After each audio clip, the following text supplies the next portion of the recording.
Robert started flirting with me in June this year. Whenever I posted a selfie on my moments, he would comment on how good I looked. If I was feeling down, he would encourage me.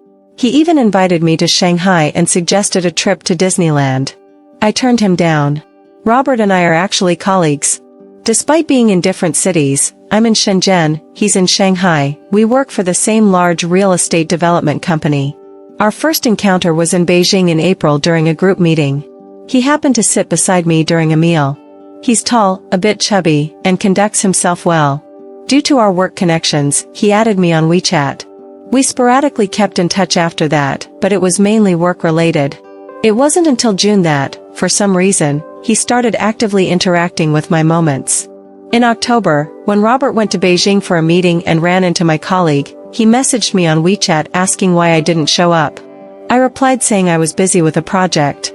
Robert said, "When you're not busy, come to Shanghai, and I'll show you around." I sensed Robert was interested in me when one drunken night, he messaged me, "I miss you." While being liked by someone is a happy thing, I rejected his occasional invitations and didn't take those ambiguous words to heart, out of a woman's precaution. Little did I expect that Robert would show up in person. On October 24th, he came to Shenzhen. He said, "I don't know why, but I suddenly wanted to see you." He continued, "I don't know why, but after that meeting, you filled my thoughts. At first, I thought it was an illusion, but when I saw your photos on Moments, I became even more certain, I've fallen in love with you." In this year, I turned 31. Having come out of a few failed relationships, I was no longer easily swayed by a man's sweet words. But when Robert stood in front of me, smiling and speaking so tenderly, my heart surrendered. I can't explain why. Perhaps unconsciously, I had grown fond of him. Robert is 2 years younger than me, but he appears more mature and caring. In his presence, I become a bit more feminine. As a host, I took him to try local dishes and to Happy Valley. In the haunted house at Happy Valley, he took the opportunity to hold my hand. And I didn't refuse. I asked myself, do I really know him? Sensing my concerns, he said, "Love never asks for reasons or results. Being together will make it easier for you to understand me." His sincere gaze touched me, and I became his girlfriend. Robert stayed in Shenzhen for 4 days. We were inseparable and reluctant to part. On the 28th, he returned to Shanghai. The longing started from the moment he boarded the plane and spread from the depths of my heart. Robert said, "I missed you even before the plane took off." The sweet talk was cheesy. What I didn't expect was that Robert, after spending just 1 day in Shanghai, couldn't bear the longing and booked another flight to Shenzhen. He was like a young boy who had just fallen in love, eager to see me. I found myself entangled in this tenderness. Those were sweet times. We chatted every day on WeChat. He called me his wife, often playfully saying, "Wife, I really wish we could be together every day." On nights when he worked late, I would order takeout for him. He would post on Moments, saying, "No one has ever been this good to me." As my hands and feet tended to get cold in winter, he bought me a bunch of warm patches. Whenever he had time, he would fly to see me. When we met, he would tightly hold my hand on the street, then turn to me and say, "I love you so much." During meals, he would peel shrimp and crab for me, saying, "I want the whole world to envy you. It feels so good to have someone in your heart, like life has been sweetened." I confirmed him in my heart. Of course, I also considered practical issues. Robert is 2 years younger than me, and I was worried about his family not approving. But he said, "I make the decisions in my family, don't worry." I didn't want a long-distance relationship, but he said, "I'll apply to be transferred to Shenzhen with the company, no need to worry." You see, he has thought about all the issues for me. I feel very reassured. Not long after, my office colleagues became aware that I was in a relationship. However, when colleague Jack accidentally found out that my romantic interest was Robert, his expression seemed startled. After hesitating for a moment, he came to me and said, "You better make sure if Robert is really single." The last time I went to Beijing for a meeting, I happened to stay with him, and I remember him saying he was married. I was dumbfounded. I asked, "Are you sure?" Jack replied, "You better check." My hands were trembling as I asked Robert on WeChat, "Have you ever been married?" Robert's reply came quickly. He said, "If you're willing, I can marry you anytime. That way, I'll be married." He said it so casually, and he even continued with sweet words. I relayed my colleague's words, and Robert provided an explanation that seemed quite reasonable. He said that during that time, a female colleague at work was pursuing him, and it ended unpleasantly. To avoid trouble, he later told everyone that he was married. I was skeptical. Coincidentally, at that time, we were planning a trip to Japan. When applying for a visa, he sent me a photo of the information in his household register, and it indeed showed that he was unmarried. With it in black and white, I believed him once again. The journey to Japan continued. Robert took care of all the itinerary arrangements, leaving me with no worries. I thought maybe I had truly found true love. But on the night of December 12th, we had our first argument since being in a relationship. My best friend was getting married, and I was going to be the bridesmaid. However, Robert didn't want me to go. He said, "If you're a bridesmaid, you'll look too beautiful. What if other guys approach you?" I found it both amusing and somewhat touching. Wasn't he just caring about me? Before this, he already had a strong possessiveness towards me. He didn't allow me to wear short skirts or chat with other men. I felt he was a bit controlling, but it was sweet in my heart. He cares for me, so he's possessive. However, this was my best friend's wedding, and I had to be the bridesmaid. After trying to reason with him without success, I got a bit upset. Yet, Robert quickly apologized, and I forgave him. This little episode, though somewhat unpleasant, seemed to further confirm that Robert loved me. On December 15th, we set off for Japan as planned. When I saw Robert at the airport, his eyes were shining. He stared at me foolishly, like a young boy infatuated with his girlfriend. In the adult world, such moments are rare. In my heart, I was thinking about a lifetime together. But everything took a turn on the night of December 18th. It was from Tokyo to Kyoto that day.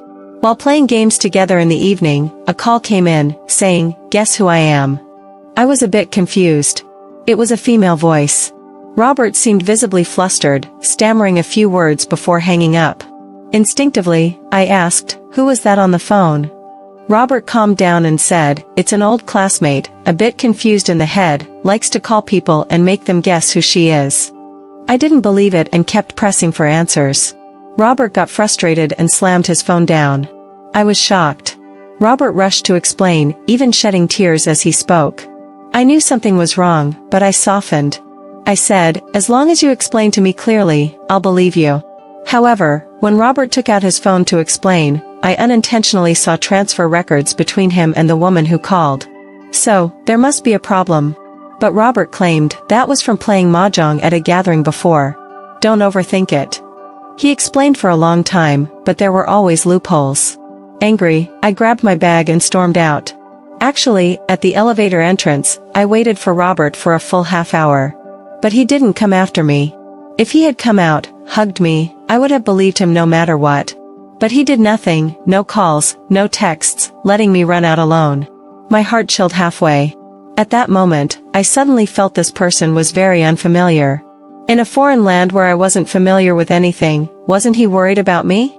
Before this, even if I returned home a bit late from work, he was always worried about me encountering bad people. So, where did the mistake happen in this love? In an instant, he changed. I stood on the streets of Kyoto, tears streaming down my face. Eventually, with no other choice, I had to relent and return to the hotel. Robert saw me and showed a victorious smile. He said, "I knew you'd come back. Your passport and Wi-Fi are with me. You can't run away even if you want to." That feeling was desperate. I hid in the covers, crying. And Robert slept soundly. On the 20th, we flew from Japan to Shenzhen. According to the plan, he was supposed to accompany me for a day in Shenzhen before returning to Shanghai. But after landing, he suddenly said, "I booked a ticket back to Shanghai in the evening. I'll come to accompany you next time." At that moment, I felt a chill in my heart. I cried and asked him, "Do you have to leave?" He said, "Yeah." With a 28-inch suitcase in hand, I got into a taxi. The scenery outside the window seemed just as unreal as Robert. After Robert returned to Shanghai, he messaged me to say he was safe and wished me good night. I felt upset and didn't reply. He didn't reach out to me either. It wasn't until the afternoon of the 22nd that I called him. I called 3 times, and he didn't answer. It was only on the 4th call that he picked up and said, "I'm helping my mom buy clothes. Don't keep calling." I must be busy with something and couldn't answer the phone. As he said these words, he sounded indifferent, like a stranger. That night, he still didn't contact me on his own. The same happened the next day. When I called, he didn't answer. Calling again, his phone was off. Later on, he simply blocked me. There was a fact I was reluctant to admit. I was somewhat afraid to confirm this fact. I found him on WeChat, and he replied.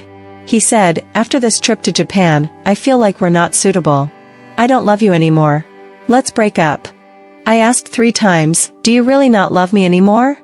His answers were decisively 2 words, "Yes." Love ended like this, and I was unwilling to accept it. I even thought about trying to salvage it, so I observed every change in his WeChat. The day after the breakup, he changed his WeChat name. Before being with me, he was called CCC. After confirming our relationship, he changed it to Wang because my last name is Wang. After this breakup, he changed it back. Maybe it's a woman's intuition, but I always felt this CCC was related to some woman. The only thing I could think of was that he reconciled with his ex. However, some people and things in this world are more absurd than TV dramas. I tried searching for CCC on WeChat and actually found such a person. I added her and noted that I was Robert's girlfriend. So, she quickly accepted. Then, I got explosive information. Robert not only is married but also has a 3-year-old child. They've been married for 4 years, but due to house-related issues, they never got the official certificate. So, on Robert's household register, he still appears unmarried. And Robert has 2 WeChat accounts. The one he used to contact me, from moments to his status, clearly portrays him as single. Of course, his wife is unaware of the existence of this WeChat account. I and his wife compared notes, then realized Robert was playing both sides. During the time he frequently contacted me, their child was sick, and his wife stayed at her parents' house to take care of the child. Robert used work as an excuse to come to Shenzhen to see me. His wife's attention was solely on the child, so she didn't notice Robert's wandering. Regarding the trip to Japan, Robert and his wife admitted they went, but he claimed it was with 4 colleagues, not a solo trip with me. I wanted to say more, but his wife blocked me. As for whether she forgave Robert, I don't know. Perhaps she still believes in Robert. After all, Robert is very good at sweet talking. After Robert's wife heard my account, she sent a message saying, "Do you know? Everyone envies me for having a perfect husband. Why did you have to shatter my dream?" In that moment, I suddenly realized how cruel I was. I am a victim, but his wife is even more so. In truth, I had thought about causing a scene at the Shanghai office, exposing him, and letting his wife see his true colors. But I didn't. What would that achieve? I would be the one at a disadvantage. As for what choices his wife makes, that's her concern, not mine. For me, perhaps the most ruthless revenge is to erase this person from my mind and start my new life, no longer wasting a single second on him.